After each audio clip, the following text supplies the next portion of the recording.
Ойрат атауымен белгілі батыс моңғол тайпалары Қытайдың солтүстік батысындағы жоңғар жазығын мекендейтін және де өздерін басқа моңғол тайпаларынан бөлек ұстайтын. Юань империясы құлағаннан кейін олар жоңғар хандығын құрды. 17 ғасырдың ортасынан бастап Жоңғарияның стратегиялық мақсаты көрші мемлекеттердің жерін басып алу арқылы мал жайылымдарын көбейту болды. Жетісу мен Орта Азияға қатысты агрессивті сыртқы саясаты қазақ-жоңғар қатынасын ушықтырып, жиі қақтығыстарға әкеліп отырды. Жоңғарларға қарсы жорықтарды Есім ханның ұлы Жәңгір сұлтан басқарды. 1635 жылы Жәңгір сұлтан жоңғарларға қарсы бір қатар ірі шайқастар өткізді. Алайда, сол шайқастардың бірінде жеңіліс тауып, тұтқынға түседі. Көп ұзамай ол тұтқыннан босатылады. Алайда қашып құтылды ма, әлде келісіммен айырбастап алынды ма, ол жағы белгісіз.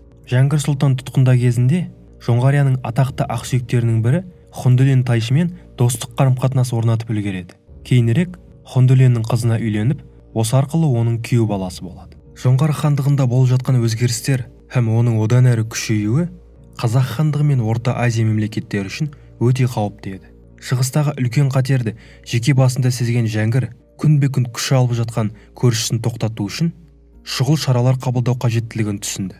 Ең алдымен Жәңгір сұлтан қазақ билеушілері ішіндегі аса құдіретті әрі абыройлы саналатын Жалаңтөс батырмен ортақ мәмілеге келді. Содан соң Бұхар ханы Имам Күлімен бейбітшілік орнатып, мұғол билеушісі Абдаллахпен одақ құрды. Осылайша ойрат басқыншыларына қарсы Орта Азиядағы түркі халықтары одақ іспеттес бірлік құрды.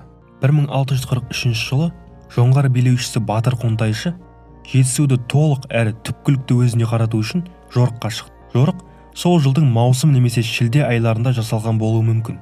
Себебі дәл осы айларда далалық аттар ұзақ жолға шығуға дайын болады. Қонтайшы жорыққа өте тыңғылықты дайындалды. Өзінің барлық одақтастарын шақырды. Жоңғар армиясына шығыс моңғол тайпаларымен қатар қалмақ сарбаздары да қосылды. Сонымен қатар Батыр Қонтайшының одақтастары қатарында Күйік сұлтан есімді қазақ билеушісі болды. Ол сатқын сұлтандардың бірі еді.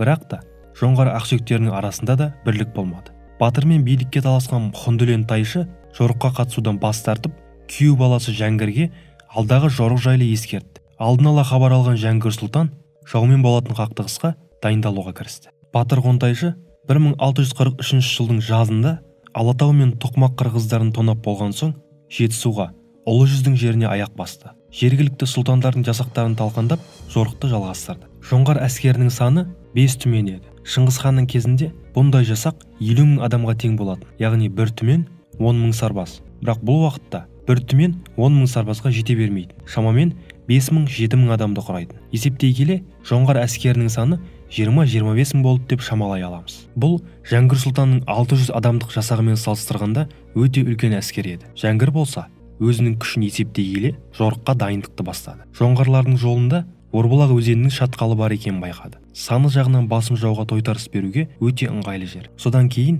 одақтастарына көмек сұрап шабарман аттандырады. Жәңгірдің сұранысына Самарқанд әмірі Жалаңтөс батыр жауап беріп, 12 мың әскермен Жәңгірге көмекке аттанады. Және де қазақтардың тағы бір одақтасы қырғыздар да Жәңгірдің сұранысына оң жауап қатады. Олар 2000 адамнан тұратын жасақпен Жәңгірге көмек көрсету үшін жол тартады.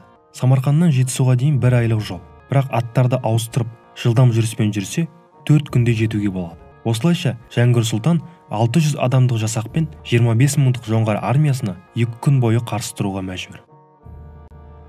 Жоңғар әскерінің тар тау шатқалына бара жатқан жолында Жәңгір сұлтан жауынгерлері адам бойына тең ор қазады. Ал оның артына биік жер үйіндісін жасап, 300 сарбазды орналастырады. Жәңгір болса, қалған 300 жауынгермен бірге 45 градусқа еңкейген таудың баурайына жайғасады.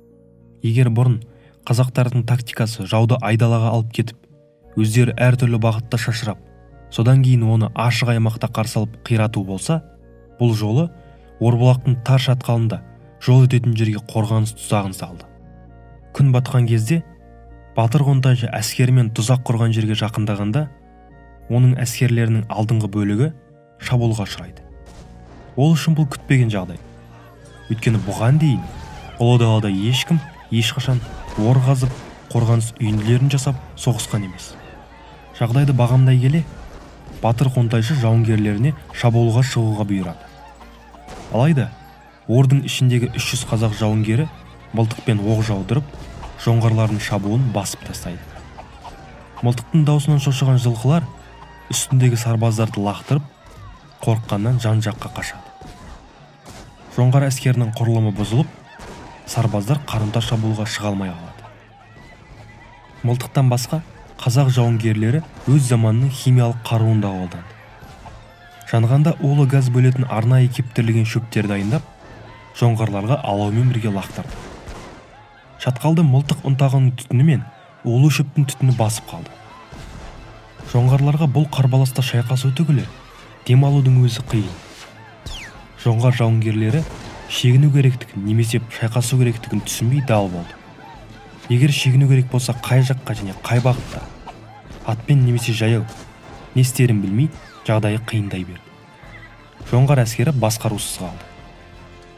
Ал бір орында соғысып жатқан Жәңгір Сұлтанның жауынгерлері түтіннің ішінде қайда және кімге ату керектігін нақты білді. Батыр Қонтайшы болса, қолынан келгенше әскерін жүйелі түрде шегіндіруге тырысты. Бірақ әскері тым көп болғандықтан артқа қайту, шегіну процесі ұзаққа созылды. Ақыры үлкен шығындармен болса да ашық қауіпсіз жерге шықты. Түні бойы шығындарды есептеумен болды.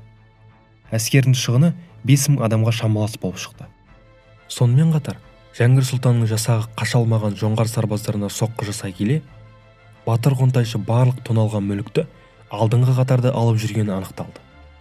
Келесі күні таңертең Қонтайшы қазақ жауынгерлері орналасқан шатқалды айналып өтіп, артынан соққы беруді ойлады. Жәңгір Сұлтан бұл қадамды байқап, қорғаныс үйіндісінің артындағы жауынгерлеріне өз позицияларын күшейтуді бұйырды. Батыр болса, сол аймақтағы кішігірім бір өзеннен өтіп, тау баурайындағы қазақ жасағына шабуыл жасады. Жәңгір Сұлтан жауынгерлерін бұрып, жоңғарларға оқ жаудырады. Алайда Жәңгір Сұлтанның бұл әрекеті позицияларды ұстап тұру үшін жеткіліксіз болып шығады. Өйткені жоңғарлар шабуыл жасап жатқан еңіс, яғни тау баурайы онша тік емес еді. Жоңғар шабуылы салыстырмалы түрде сәтті болды. Біраз уақыттан соң Жәңгір қиын жағдайда қалды. Дәл осы сәтте қазақтардың қорғанысы шытынай бастағанда, қырғыздар мен ұлы жүз қазақтарының 3000 атты әскері келеді. Олар өздерінің шабуылымен шайқасқа түскен Батыр Қонтайшының атты жасағын қуып, Жәңгір Сұлтанды құтқарады. Екі жеңілістен кейін Батыр Қонтайшының әскері алдындағы беделі түсіп, сарбаздар қолбасшының қабілетіне күмәнмен қарай бастайды. Бірақ оқиғаның шарықтау шегі Жалаңтөс Баһадүр әскерінің келуімен болды. Батыр Қонтайшы Самарқант әмірінің 12.000 әскерін байқағанда, қоршауға түсіп, соққының астында қалудан қорқып, шегіну қамын жасады. Ақыры тоналған мүлік пен тұтқындардан айырылған соң, Батыр Қонтайшы Алмалықты тонау жоспарынан бас тартып, ұзақ жолмен болса да шегінуге шешім қабылдайды. Батыр Қонтайшы өз ордасына келгеннен кейін оны елшілер Илин мен Кучи күтті. Олар Орбұлақ шайқасының куәгерлерінің сөздерінен жазып алды. Осылай тарихтағы шайқас туралы фактілер расталады. Бұл жазбаларды жеңілген тарап қалдырғандықтан, олардың сенімділігіне күмән жоқ.